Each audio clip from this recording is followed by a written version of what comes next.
Hello दोस्तों, स्वागत है आप सभी का सीईटी एग्ज़ाम 2024 से संबंधित राजस्थान जीके की क्लास में। तो आज की क्लास में हम जो 25-26वीं क्लास होने वाली है आज की हमारी, इसमें हम 25 प्रश्नों की क्लास की बात करेंगे। तो राजस्थान जीके से संबंधित अपन 25 प्रश्न करेंगे। हाल ही में जो 2023, 22-23 में प्रश्न आए हुए हैं, उनकी बात करेंगे इस क्लास में। तो सीईटी और पशु परिचर भर्ती की दृष्टि से इम्पोर्टेंट क्लास होने वाली है। सीईटी का पेपर हमारे बहुत नज़दीक है, 27 और 28 को पेपर हैं। तो क्लास को पूरी देखें और राजस्थान जीके में से आपके कितने प्रश्न करेक्ट हो रहे हैं और आपको कितने प्रश्न पहले से आते थे, कमेंट करना। बात करते हैं प्रश्न नंबर 651 से। राजस्थान सांबर झील नमक समझौता कब हुआ? जो सांबर झील नमक समझौता है वो कब हुआ? 1862, 1865, 1869, 1899। तो कमेंट करके बताइए सांबर झील नमक समझौता जो है वो कब हुआ। तो सांबर झील नमक समझौते की पहले बात कर लेते हैं। ये किन के बीच में हुआ, कौन सी रियासतों के बीच में हुआ? जयपुर और जोधपुर। जयपुर और जोधपुर के मध्य हुआ नमक समझौता, सांबर झील नमक समझौता, जिसमें यहाँ का जोधपुर का शासक कौन था? तख्त सिंह। तख्त सिंह जोधपुर का शासक था। ये जोधपुर के शासक के बारे में पूछा गया है पहले। और राम सिंह जो था वो जयपुर का शासक था। और नमक समझौता किस वर्ष हुआ?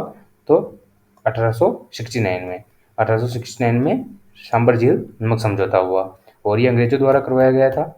और अंग्रेजों द्वारा इसका क्यों करवाया गया था? क्योंकि मतलब कि सन 18वीं सदी थी, उसमें मतलब कि नमक की वजह से उन्हें बहुत ज़्यादा फायदा हुआ था। सांबर झील का जो नमक था उसे बेचने की वजह से बहुत फायदा हुआ था, उसी कारण जयपुर और जोधपुर के मध्य नमक समझौता हुआ था। अगला प्रश्न, प्रजा सेवक समाचार पत्र का प्रकाशन किसके द्वारा किया जाता था?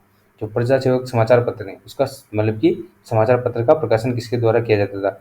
विजय सिंह पथिक, अचलेश्वर प्रसाद शर्मा, मौलवी मुराद अली, ऋषिदत्त मेहता। तो प्रजा सेवक समाचार पत्र जो था वो किसका समाचार पत्र था? कमेंट करके बताइए। तो विजय सिंह पथिक के बारे में देखते हैं। विजय सिंह पथिक ने राजस्थान केसरी, नवीन राजस्थान, नवीन राजस्थान, तरुण राजस्थान, इन सब का प्रकाशन किया। अचलेश्वर प्रसाद शर्मा, ऑप्शन बी हमारा करेक्ट हो जाएगा। प्रजा सेवक समाचार पत्र के प्रकाशक जो थे वो अचलेश्वर प्रसाद शर्मा थे। कब इन्होंने प्रकाशन किया इसका? सन 1940 में। कहाँ से प्रकाशन किया जाता था? जोधपुर से। जोधपुर से प्रकाशन करते थे। मौलवी मुराद अली का संबंध किससे है? राजपूताना गजट। राजपूताना गजट से मौलवी मुराद अली का। ऋषिदत्त मेहता का संबंध किससे है? आप कमेंट करके बताइए। ऋषिदत्त मेहता जो थे वो कौन से समाचार से संबंधित थे? अगला प्रश्न, तो अगले प्रश्न की बात करते हैं। अगला प्रश्न है अपना, स्वतंत्रता सेनानी केसरी सिंह बारट द्वारा वीर भारत सभा का गठन किस वर्ष किया गया? तो केसरी सिंह बारट था, उनके द्वारा जो वीर भारत सभा थी, वीर भारत सभा का गठन कब किया गया? 1935, 1910, 1907, 1919। तो केसरी सिंह बारट द्वारा वीर भारत सभा जो थी उसका स्थापना कब की? 1910 में। ऑप्शन बी करेक्ट हो जाएगा। 1910 में केसरी सिंह बारट द्वारा इसकी स्थापना की गई। केसरी सिंह बारट जो थे उन्हें किस हत्याकांड के तहत जेल भेजा गया था? तो साधु सीताराम जो दास हत्याकांड था, साधु सीताराम दास हत्याकांड, इसके तहत इन्हें जेल भेजा गया था।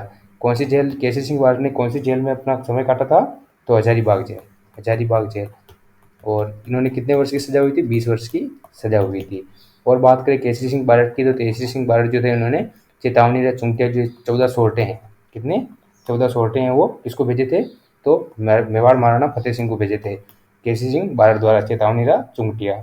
और बात करते हैं इनकी, तो इनकी एक रचना है प्रताप चरित। प्रताप चरित, ये भी इनकी रचनाएं हैं।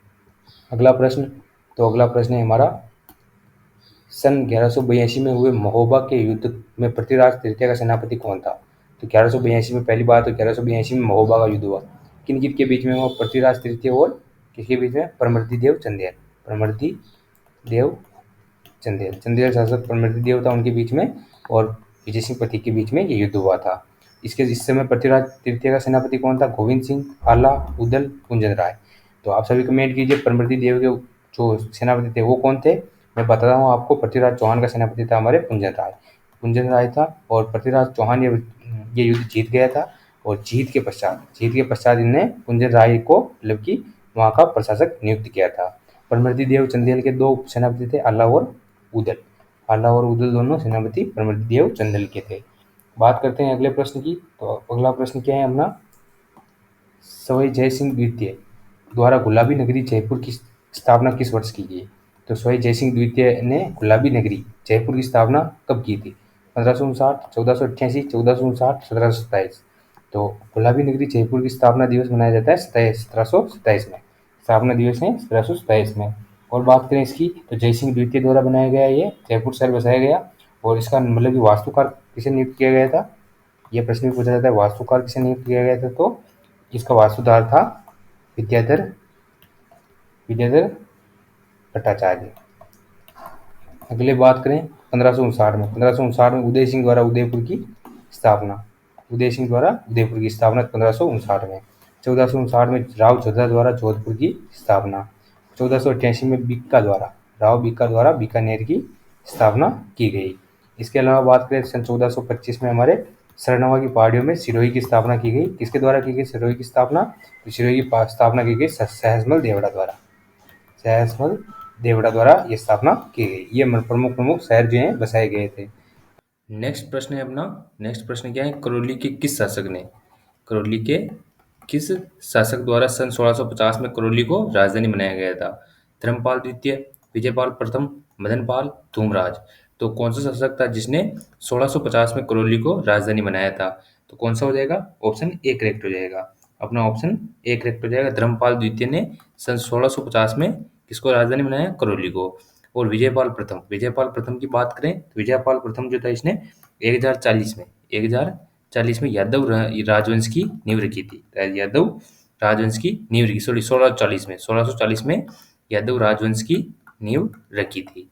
और बात करते हैं अगले प्रश्न की। तो अगला प्रश्न क्या है, राजपुताना मध्य भारत सभा के अध्यक्ष के रूप में किसे नियुक्त किया गया? जो राजपुताना मध्य भारत सभा थी उसके अध्यक्ष के रूप में किसे नियुक्त किया गया था? गिरधर शर्मा, गणेश शंकर, जमुनालाल बजाज, जयनारायण व्यास।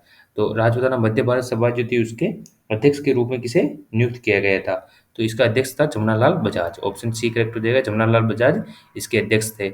उपाध्यक्ष गणेश शंकर विद्यार्थी को क्या नियुक्त किया गया था? तो गणेश शंकर विद्यार्थी को उपाध्यक्ष नियुक्त किया गया था।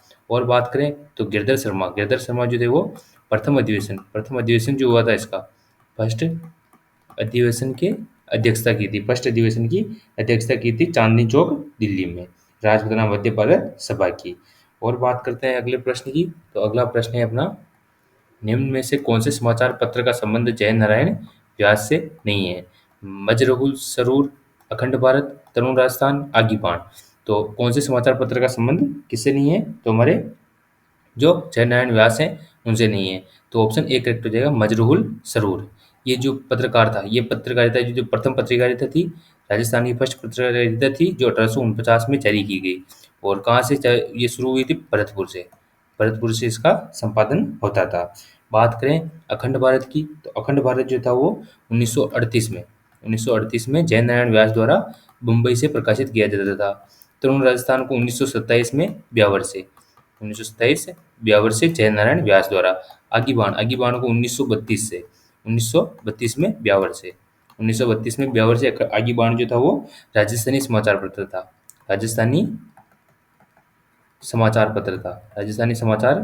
था। और इनकी एक और पत्रकारिता थी जो इंग्लिश में थी। कौन सी थी?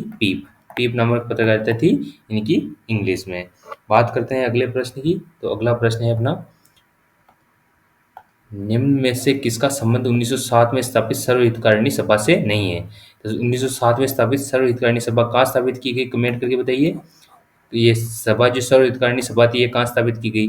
इसका संबंध कन्हैयालाल ढूंढ, स्वामी गोपाल दास, श्री राम मास्टर, प्रयागराज भंडारी। तो इसका संबंध किससे नहीं है? तो हमारे कौन सा हो जाएगा? तो 1907 में स्थापित सर्वहितकारिणी सभा हमारे पहले तो ये कहाँ पर है? चूरू में है।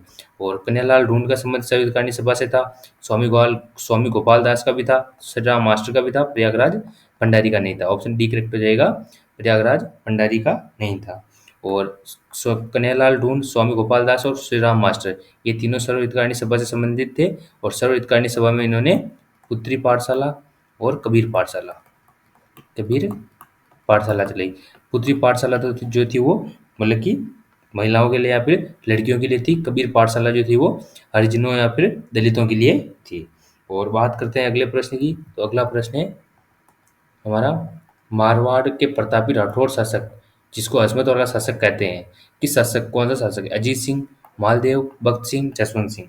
तो किस शासक को क्या कहते हैं? तो हमारे अजमत वाला शासक कहते हैं, अजमत वाला राजा कहते हैं। ये है अजमत वाला राजा। किसे कहा जाता है? तो मालदेव को। ऑप्शन बी करेक्ट हो जाएगा, राव मालदेव को अजमत वाला राजा, 52 युद्धों का विजेता, 52 युद्धों का विजेता।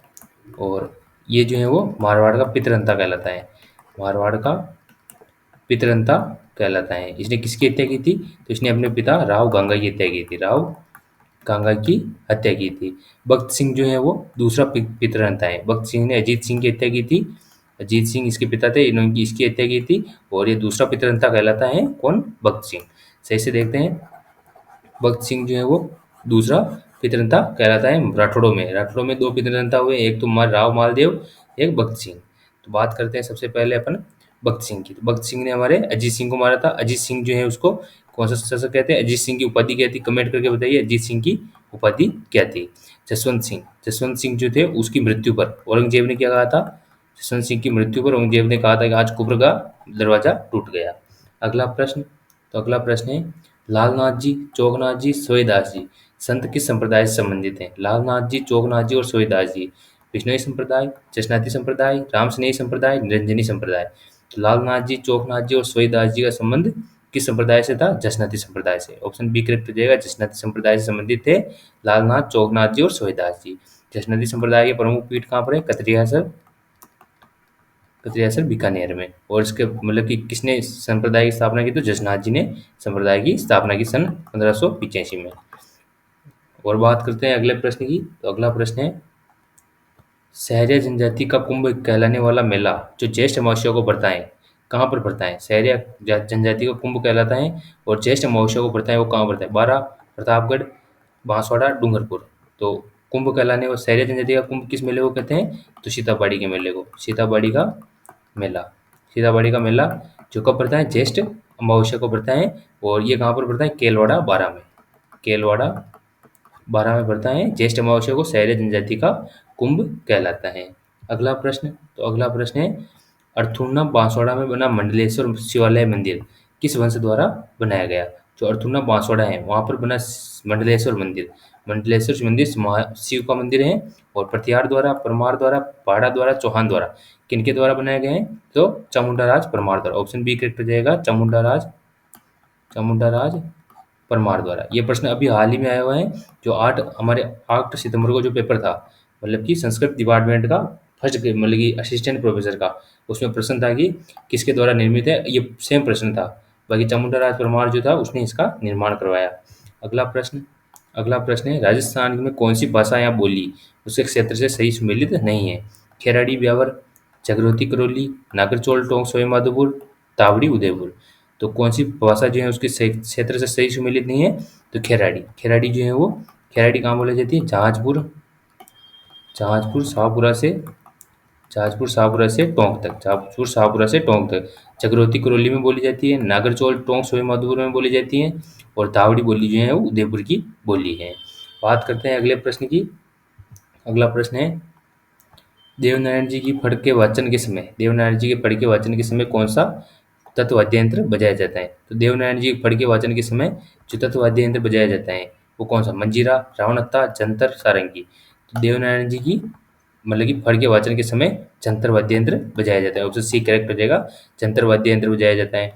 रावणत्ता वाद्य यंत्र जो है वो मतलब कि बाबू जी की फड़ के वाचन के समय बजाया जाता है। अगला प्रश्न, तो अगला प्रश्न है, राजस्थान में कुल भौगोलिक क्षेत्रफल के सापेक्ष अभिलेखित भूमि कितनी है? जो अभिलेखित वन भूमि है वो कितनी है? राजस्थान के कुल क्षेत्रफल के 36.99%, 56.91%, 6.49%, 9.61%। कुल भौगोलिक क्षेत्र का अभिलेखित वन क्षेत्र कितना है? 9.61%, जो कितना है? 32,921 किलोमीटर स्क्वायर। इतने क्षेत्रफल पर फैला हुआ है। बाकी 36.99% ये जो हमारे आरक्षित वन है।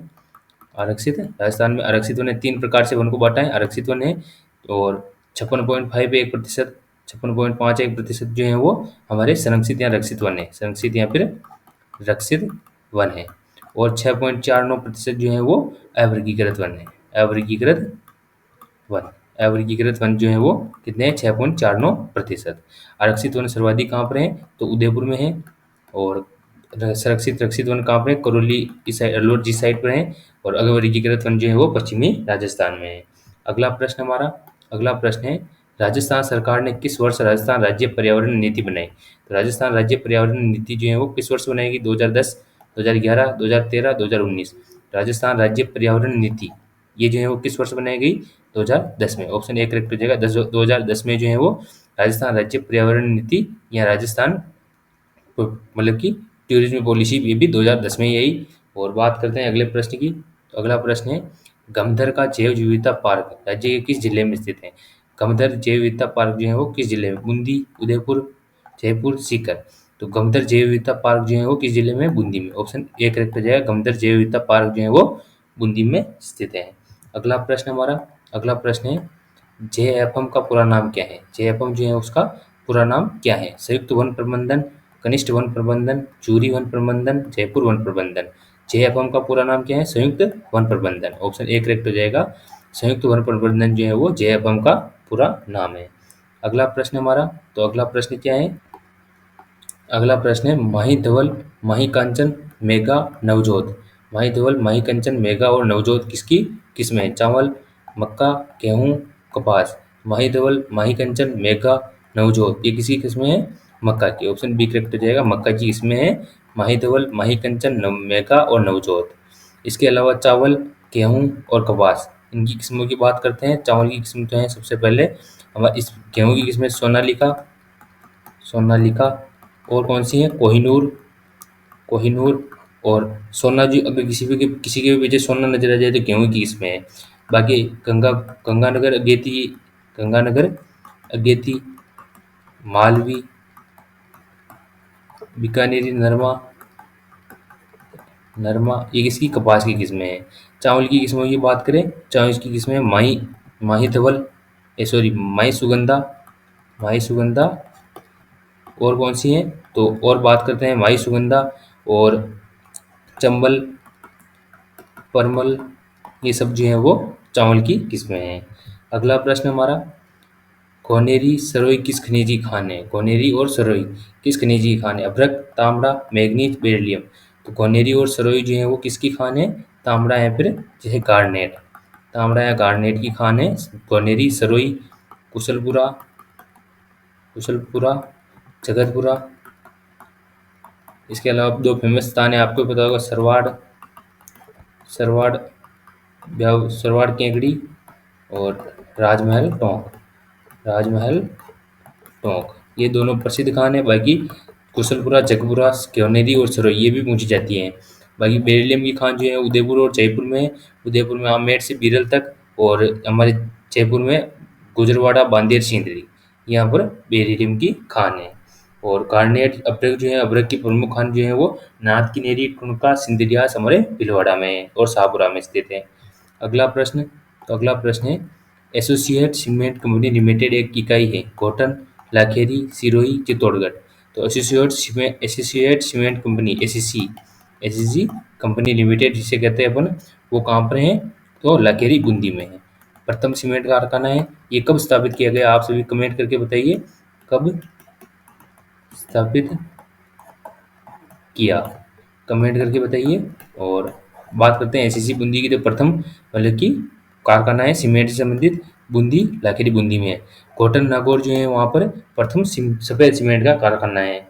अगला प्रश्न, तो अगला प्रश्न है, राजस्थान वित्त निगम की स्थापना कब हुई? राजस्थान वित्त निगम 1955, 1951, 1969, 1980। राजस्थान वित्त निगम के लिए मतलब कि अधिनियम कब जारी हुआ था? 1951 में अधिनियम जारी हुआ था और 1955 में राजस्थान वित्त निगम की स्थापना की गई थी। अगला प्रश्न, राजीविका की स्थापना किस वर्ष की गई? राजीविका जो है इसकी स्थापना 2011, 2024, 2010, 2018। तो राजीविका की स्थापना किस वर्ष की गई? 2011 में। ऑप्शन ए करेक्ट हो जाएगा। 2011 में राजीविका की स्थापना की गई। और हाल ही में जो कौन सी योजना है आप कमेंट करके बताइए, राजीविका के अधीन कौन सी योजना चलाई जा रही है सरकार द्वारा? अगला प्रश्न, अगला प्रश्न है, राजस्थान की कुल ग्रामीण जनसंख्या का प्रतिशत है? राजस्थान की कुल जनसंख्या का ग्रामीण जनसंख्या जो है वो कितना प्रतिशत है? 75.1%, 24.9%, 66.1%, 70.1%। तो कुल जनसंख्या का ग्रामीण जनसंख्या कितनी है? 75.1%। ये तो है ग्रामीण, और ये जो है 24.9% शहरी है। ये हमारी राजस्थान की कुल जनसंख्या से संबंधित। तो दोस्तों ये थी हमारी आज की क्लास, जिसमें हमने राजस्थान जी के से संबंधित प्रश्नों की बात की। तो सीईटी एग्जाम से संबंधित और भी क्लास देखने के लिए हमारे चैनल को सब्सक्राइब करें। क्लास अच्छी लगी हो तो क्लास को लाइक करें, और मिलते हैं नेक्स्ट क्लास में। तब तक बने रहिए। धन्यवाद।